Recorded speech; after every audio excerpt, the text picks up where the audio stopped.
Since video games started out in the 60s and the 70s, they have evolved and improved over that time and the years. And the controllers that went alongside those have done exactly the same thing. Harking right back to the Atari VCS controller and its paddles, they look and feel silly now, but this was all we knew. But over time they improved into the quick-shot joysticks on the Amiga and the Commodore 64, over to the Nintendo and the Master System D-pad and dual buttons, then onwards to the superb Mega Drive controller with its curved kidney shape and ergonomic control, in my opinion the best of the 16-bit generation. But the Super Nintendo, an extension of the Nintendo itself entertainment system, was a great controller, again ushering in new features with those shoulder buttons which are still standard functions now. And then we saw things like the Sega Saturn, the analog controller for Knights, and then the N64, and that analog input has really continued through to the DualShock and the Microsoft Xbox console throughout those years. There has been some mess steps along the way, such as the Atari Jaguar Brick or the Panasonic 3DO, but even though some missed the design spec, ultimately we settled on a solution that's continued ever since. And that's a solution we take for granted now. Without the controllers we have gotten used to, would we enjoy the games we play?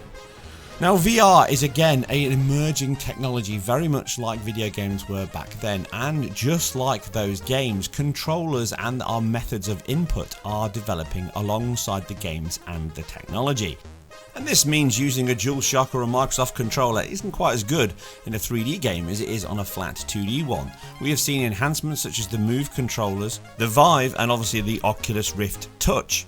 People are still trying to find that perfect match, which we saw many years ago with the analog stick. Now this comes down to many functions. One of them is you're really limited by head and hand movement in VR and not much else. And this is where the 3D Rudder comes into play. This is an additional element of your control mechanism in VR games, only the one supported mind. It's a simple piece of kit, comes in a box packaged with the PlayStation logos, and it plugs straight into a USB port on your PS4 or your PS4 Pro. Beyond that, there's no configuration, there's no setup, there's no calibration that needs to be done from the device. It's simple plug and play. This does mean on the base PS4 you only have 2 USB ports, so just be careful. You can't charge a stick, plug in your VR headset and also plug this in, so you have to make sure everything's charged, ready for action, which is probably the best way for VR anyway. The Pro's extra USB port does expand your choices slightly here. It's a simple piece of technology to set up and use, and it's sit down only. So let's dive in. The review hardware here came with a base that it plugs into, which does help it sit and grip the floor, but you can use it on any floor at all, be it carpeted or just laminate flooring or whatever else, wooden flooring. It's got a padded grid at the bottom so it doesn't slide around, and it grips easily and moves easily on any floor surface that I've tried.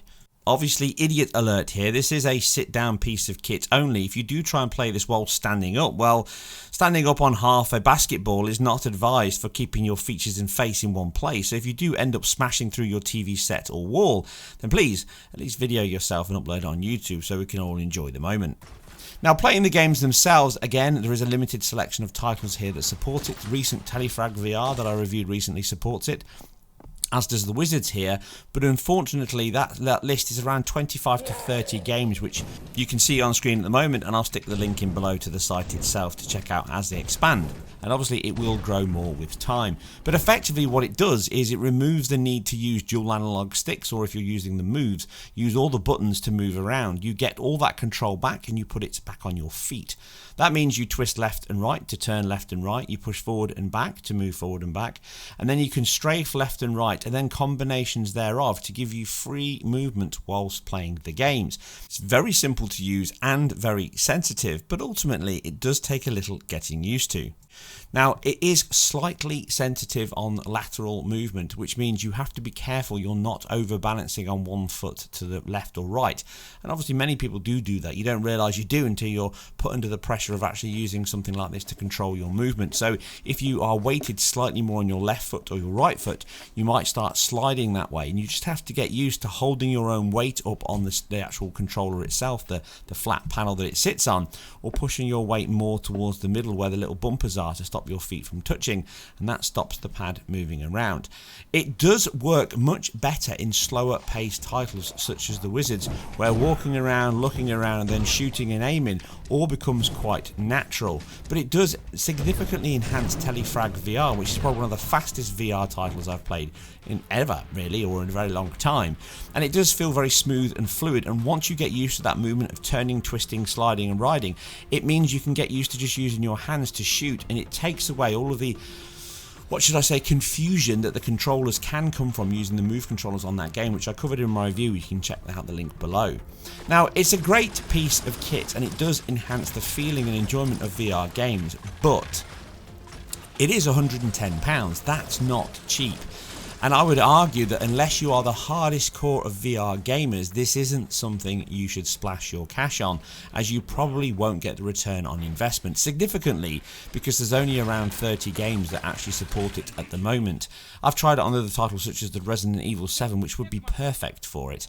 And sadly it doesn't support it at the moment, and things like Arizona Sunshine again would be a good match for it, and doesn't work on those either. But the titles will expand, more things will come into the repertoire of the machine itself, so I'm sure it will get better value over time. I think somewhere around the £79 or £69 would make it a much more impulsive purchase, and the control might not be for everybody. Some people may find it more complicated to use their feet and their hands at the same time. It depends how dexterous you are.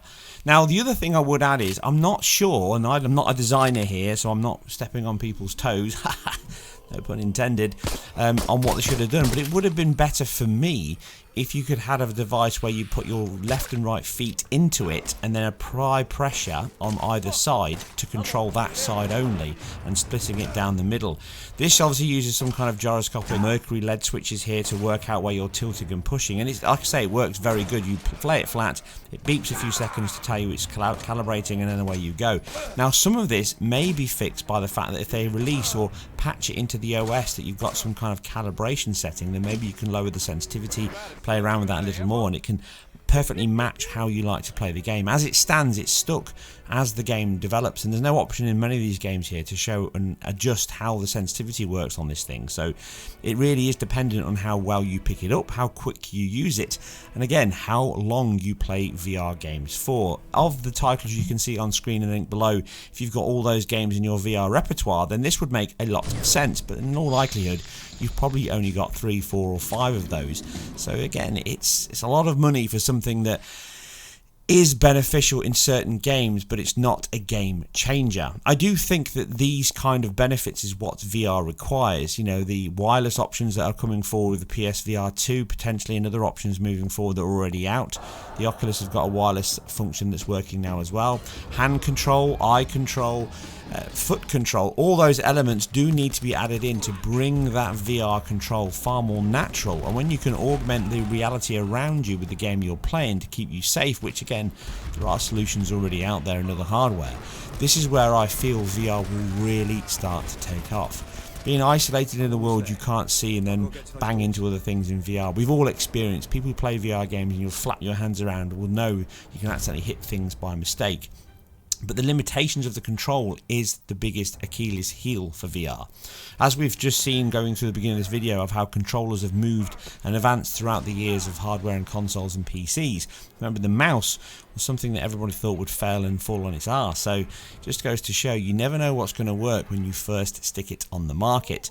This is a good step forward, again, no pun intended, but I'm sure there'll be many more improvements to come in future generations, and hopefully with far more games added to the balance a little discount on that price and maybe a calibration function added in, this could be even better and enhance many of those VR titles we play now. Again, thanks very much for sending me this review hardware, and I hope you guys and girls enjoyed this. It wasn't the most in-depth because there's not really a lot I can talk about, but it would be good to see more titles that support this controller. And if you are interested in this or anything else that I've covered, please leave your comments and thoughts below, and I'll catch you on the next one.